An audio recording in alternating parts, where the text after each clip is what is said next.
My name is Aglaia. I am 31 years old, and nothing could have prepared me for seeing my brother Demid slap my 7-year-old daughter Lydia in front of the whole family. But the worst thing was hearing my father Grigory Palich smirk. Well, she needed a lesson in modesty, and my mother, Larissa, laughed in response. They thought their cruelty would go unpunished, but they forgot about the microphone that was recording everything for the family documentary. Growing up in the Orlov household meant early understanding of one's place. I was the scapegoat, the one who could never do anything right, while my brother Demid was the golden child who was forgiven for everything. Our father, Grigory Pavlovich, a successful corporate lawyer, had certain expectations for his children. Demid lived up to them, athletic, gifted in his studies, and most importantly, willing to emulate our father's aggressive personality. I was a troublemaker. Aglaia just doesn't know how to behave, my mother told relatives, shaking her head with rehearsed disappointment. By the time I was 17, I had learned to be invisible at home, counting the days until I could escape. When I met Evgeny in my first year at university, he seemed like a ticket to freedom. We married when I was 21, way too young, but I was desperate to start my own family. My parents attended our small wedding with forced smiles and ill-concealed criticism. Demid, already climbing the career ladder, brought an expensive gift and made a speech that sounded supportive but was laced with condescension. I never thought my little sister would find someone willing to take her, he joked to awkward laughter. For a while, I thought I had run away. Evgeny and I settled into a small apartment. I finished my studies, working part-time. We were not rich, but we were happy. When I became pregnant with Lida at 25, it seemed that everything had finally fallen into place. Holding her in my arms, I made a silent promise to myself that she would always know that she was loved, just as she was, and would never doubt her worth the way I had been made to doubt. The first cracks in my marriage appeared when Lida was 3. Evgeny began to work late and became distant. I found correspondence with a certain Karina in his phone. After denying it, he admitted to a 6-month affair with a colleague. 4 years later, Lida and I divorced. I didn't tell my family about the betrayal, knowing that they would still turn everything around to make it look like it was my fault. My mother managed to do it anyway. Men don't leave happy homes, and Glea, she said on the phone. What did you do to push him away? Single motherhood brought financial hardship. My salary as an administrative assistant at the marketing agency Stolitsa barely covered rent and daycare. Sometimes I had to swallow my pride and ask my parents for help, and each time the money was accompanied by a lecture on irresponsibility. Meanwhile, Demid's life seemed perfect.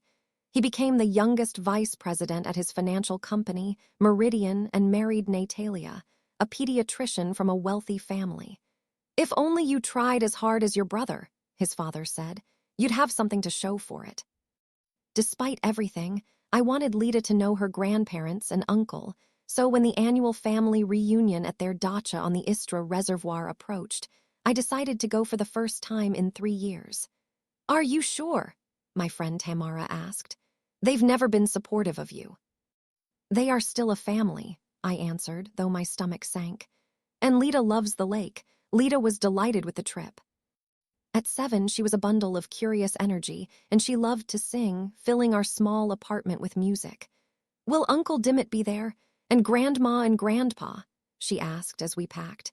Yes, everyone will be there, I promised, ignoring my growing anxiety. I didn't mention that my brother-in-law Pavel, the husband of my father's sister Lyudmila, would be filming the meeting for a family documentary.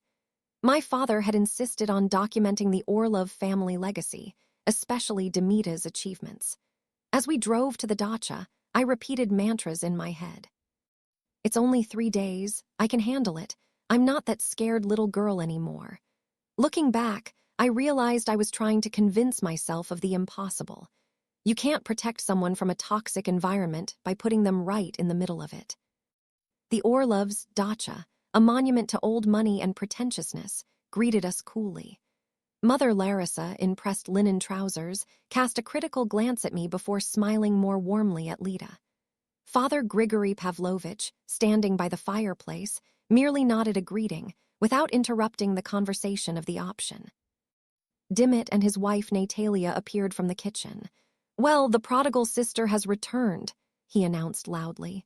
"And with her, Miss Lydia." Lida, embarrassed, pressed herself against my leg. Only Natalia, always kind to me, hugged us sincerely. Dimit, sipping his bourbon, did not miss the opportunity to be sarcastic. "Still working in that small marketing office. As a handyman for someone important, as an administrative assistant, as a rule, I refuse to take the bait. And yes, I recently got a little promotion." "How sweet of you," he replied with mock joy. "And I just closed a 7-figure deal." "Dad, did I tell you about the bonus?" And all attention immediately switched to him. Our son-in-law Pavel was setting up his camera by the large windows. He nodded sympathetically to me as I passed by. "Daddy wants lots of footage of Dimit talking about his achievements," he said quietly. I set up wireless microphones to record natural conversations as well. We were given the smallest room overlooking the neighboring lot. The first evening passed under the expected accompaniment of comparisons. Father dominated the conversation, asking Dimit about his successes, and Mother commented on everything from my hair to Lida's upbringing. "Don't you think she needs a little structure? She's so energetic." I noticed how Lida's cousins, already familiar with the family hierarchy, excluded her from their games. Later, when I put Lida to bed, she was unusually quiet. "Cousin Emma said my singing was annoying," she whispered. "And Uncle Dimit said that girls shouldn't be so loud if they want people to like them." I swallowed the rising anger. "Lidachka, listen to me. Your voice is beautiful and you have every right to be heard. Sometimes adults make mistakes, even grandparents." The next morning was sunny. Lida woke up full of enthusiasm and went down to the large room, which her parents pretentiously called the main hall, with high ceilings and excellent acoustics. Her father sat at the head of the table with a newspaper. Her mother supervised the hired staff. Dimit and Natalia discussed real estate investments with their father. Pavel quietly adjusted the microphones. Breakfast was calm at first. Lida joined her cousins, trying in vain to join their conversation. About half an hour later, the children finished eating and moved to the play area at the far end of the room. The adults remained at the table, the conversation growing louder as the mimosa glasses were refilled. I watched Lida, who began to hum softly to herself as she colored in a picture. Gradually, her singing became more confident. It was a song from her favorite cartoon. Her sweet voice carried around the acoustically designed room, occasionally rising above the adults' conversations. I noticed how Demid's jaw tensed every time Lida hit a high note. He shot me a few sharp glances, which I pretended not to notice. "Aglaya," my mother called across the table, "don't you think Lida is a little in the way?" Before I could respond, Lida's voice soared into the chorus of the song, completely unaware of the tension her joyful noise was creating. "For God's sake," Demid muttered, loud enough to silence the conversations around him. "Can you just calm your child down for 5 minutes?" I started to stand up, intending to quietly ask Lida to sing more quietly when it happened. Demid abruptly pushed back his chair, which scraped loudly across the parquet floor. He strode resolutely toward the children's area. I moved to intercept him, but my aunt asked me a question, holding me for a few seconds. Seconds that changed everything. Demid walked up to Lida, who looked up at her uncle with an innocent expression. Her smile quickly turned to shock as his hand met her cheek. The sound of the slap echoed throughout the suddenly silent room. Time seemed to stand still. Lida's small body swayed back from the blow. The red imprint of his hand instantly blossomed on her pale cheek. "Like mother, like daughter, both are useless," Demid said loudly, looking around as if expecting approval. "They can't even behave decently."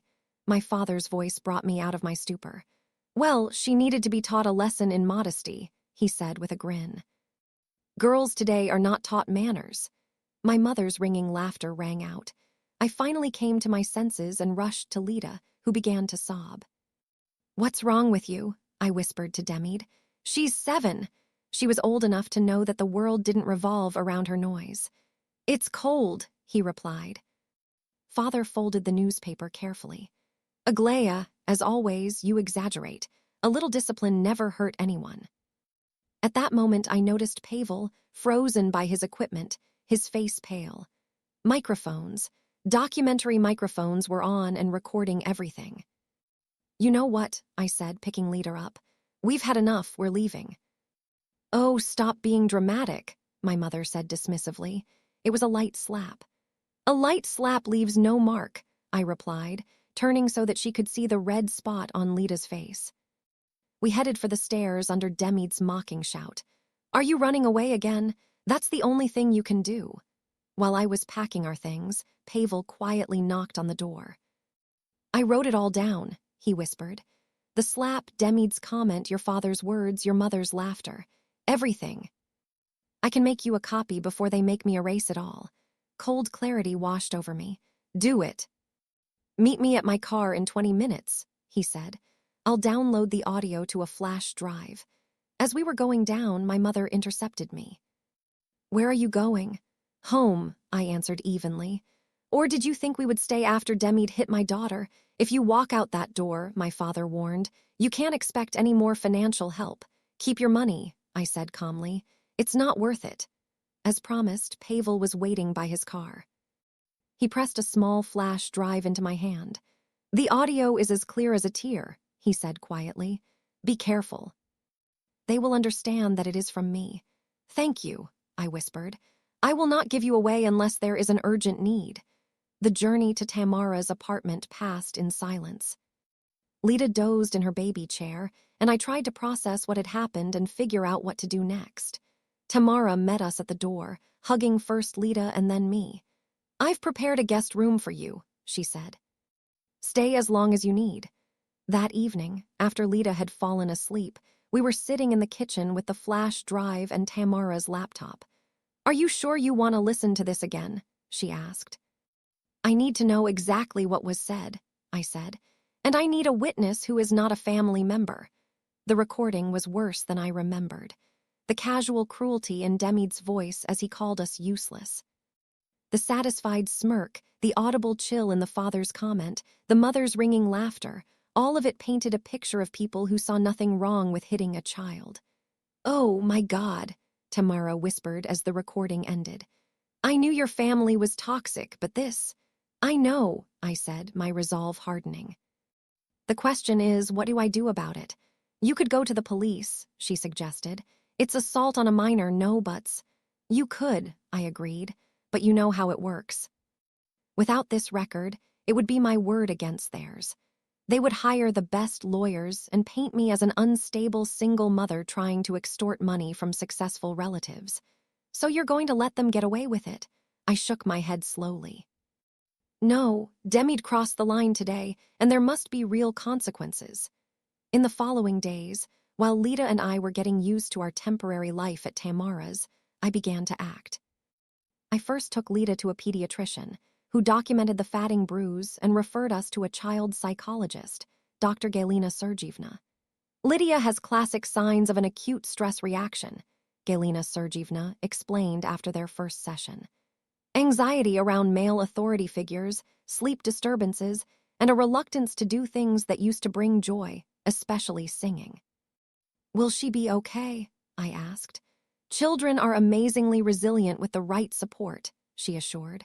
But what happened to her was a serious trauma, not a minor disciplinary incident. I'd like to see her weekly. Galina Sergievna provided a written opinion, which became the first official document in my growing case. Then I consulted with a lawyer friend, bringing along an audio recording. This is quite damning, she said after listening. In terms of criminal charges, it could go either way, but a civil suit is a different story. And you should know that this recording is extremely damaging to a person with a public reputation. That comment sparked an idea in me. Demid's position at Diana came with a strict moral character clause, something he had bragged about in previous meetings. What if the goal wasn't litigation, but accountability?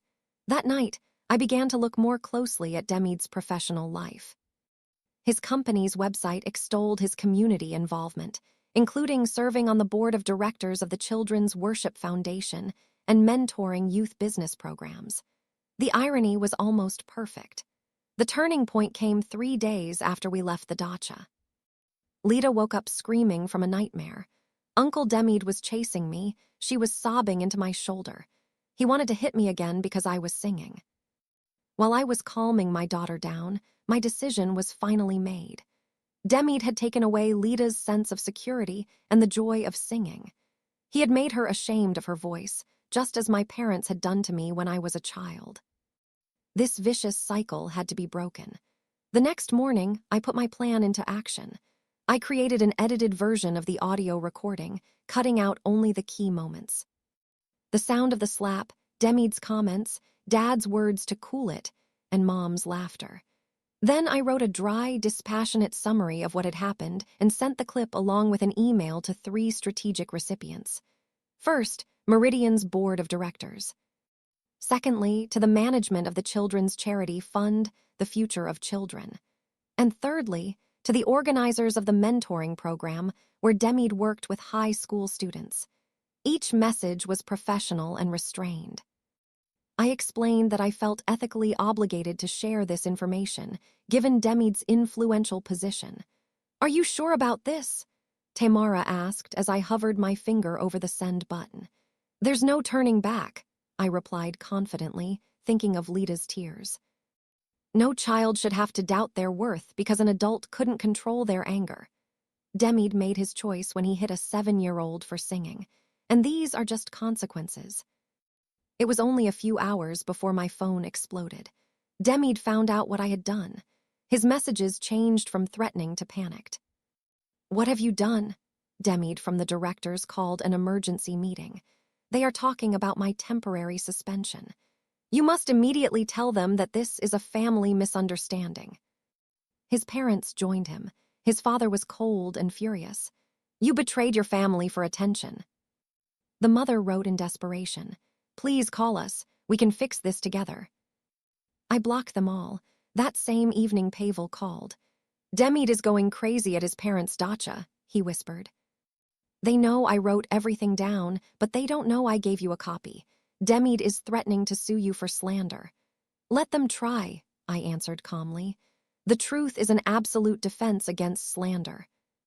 I only shared his actual words and actions. "Your parents tell everyone that you are unstable, that you have always envied Demid's success," Pavel added. Of course, I smiled without humor. It's easier to blame me than to admit that their golden child hit a first grader for singing too loudly. The next morning, there was an unexpected call from an unfamiliar number. It was Natalia, Demid's wife. "Aglaia," her voice was tense. "We can meet somewhere secluded." We agreed on a coffee shop halfway between our houses. When Natalia arrived, I was shocked by her appearance. Always impeccably groomed, she now looked haggard, with dark circles under her reddened eyes. "I heard the recording," she said without preamble. I waited, unsure where this conversation was going. "I need to know," she hesitated, fingering her wedding ring. "Was that the first time Demid did something like that to Lita?" "Yes," I confirmed, "but he was always hot-tempered. It was just usually directed at me." She nodded slowly. "He has fits of anger at home, too. It never came to violence, but—" She looked down. "The tone he used with Lita, what he said about you being useless." I had heard that tone before, directed at me. Something had changed in me. "Natalia, are you okay?" Her eyes filled with tears. "I don't know anymore. When the problems with work and the charity started, he threw a glass across the kitchen. Said it was my fault because I didn't protect him in front of my father, who is friends with one of the Meridian directors." I reached across the table and squeezed her hand. "I'm sorry. I never meant to hurt you." "You didn't," she said firmly. "Demid did, and maybe I needed it to see who he really was." She straightened her shoulders. "I told him I would stay with my sister. He needed treatment for his anger. When Natalia and I broke up, I received a message from my boss. Just had a strange call from a certain Damid Orlov asking questions about your work. Said he was your potential reference.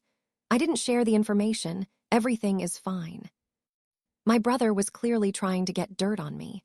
I briefly explained the situation to my boss, sending her an audio clip just in case. Her response was immediate and supportive. "This is terrible. Take as much time as you need for your daughter. Your workplace is safe." The professional consequences for Demid were not long in coming. By the end of the week, Meridian had suspended him pending an internal investigation. The children's charity immediately removed him from its board of directors, citing its zero-tolerance policy. The mentoring program suspended him. The public reaction was as swift as the story began to spread. Parents from Lita's school, neighbors, and even distant acquaintances wrote to me with words of support.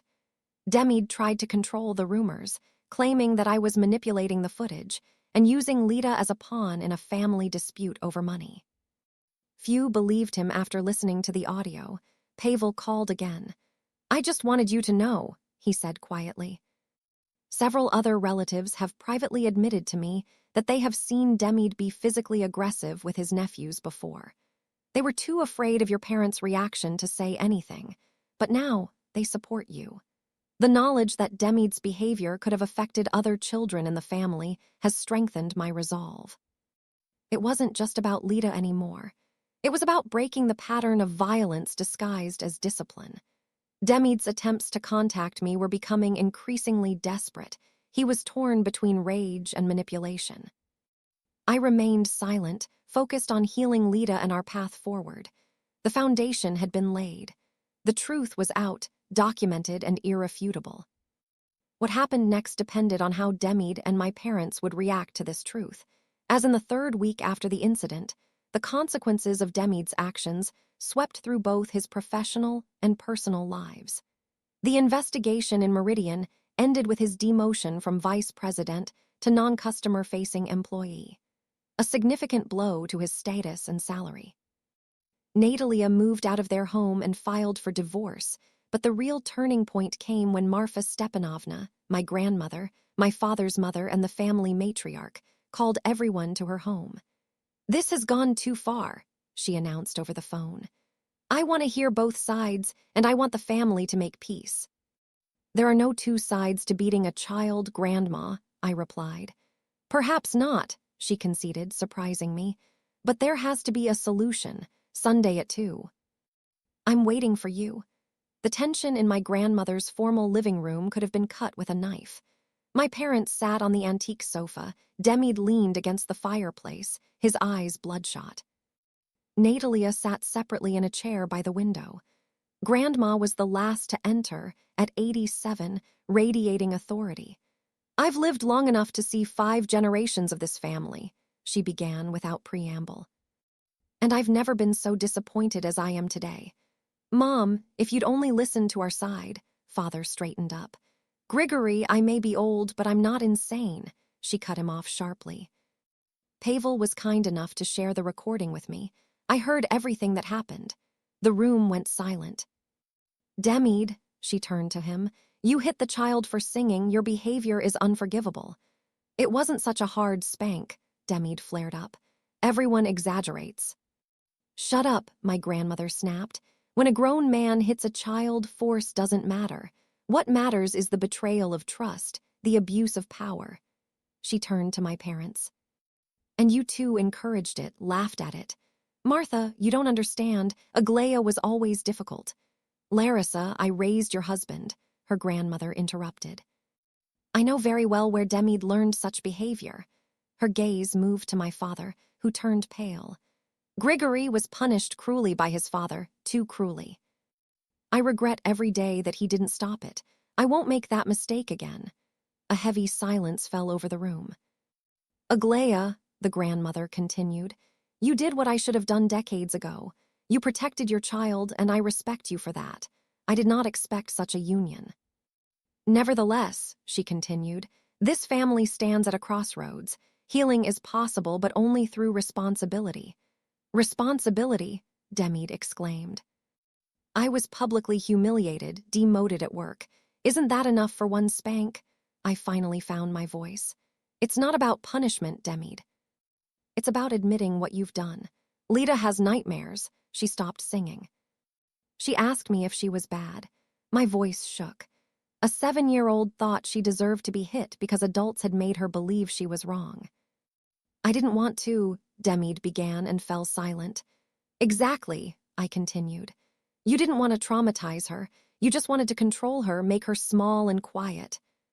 Just like this family has always tried to control and belittle me. Natalia finally spoke, her voice quiet but firm. I'm filing for divorce. What? Demid was genuinely shocked. This incident forced me to acknowledge things I've ignored for years, she continued.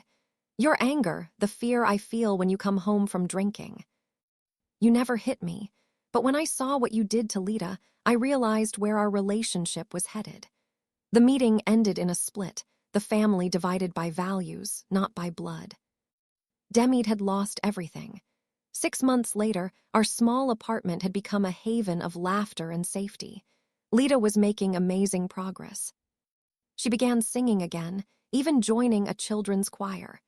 Demid, who had taken an anger management course, held a minor position in his company. His divorce from Natalia was finalized. My relationship with my parents remained difficult. They reluctantly agreed to family therapy. It took 3 sessions before my father reluctantly admitted it. I had to stop Demid. What he did to Lita was wrong. My mother needed more time. Progress was measured in millimeters. My career, surprisingly, took off. The confidence I gained from defending Lita helped me get a promotion to project manager. The increased salary meant that I was no longer dependent on my parents. One autumn day, we had a small celebration in our apartment, which Lita called the celebration of our chosen family. There were Tamara, Pavel with the children, Natalia, several colleagues, and most surprisingly, my grandmother came with my mother. In the middle of the evening, Lita tugged at my sleeve. Mom, can I sing? She stood by the window, and her clear, sweet voice filled the room. It was a simple children's ballad about courage and finding your voice. She sang without apology or fear. When she finished, the room exploded with applause. My mother wiped away tears. She has a beautiful voice, she said quietly. I should have said it that day. Yes, I should have, I agreed. But what matters now is what we all say and do from now on. That evening, sitting on the balcony, I realized that for the first time in my life I was looking into the future of the shadow of family toxicity. Demid's slap was meant to silence the child. Instead, it gave voice to the suppressed truths of generations.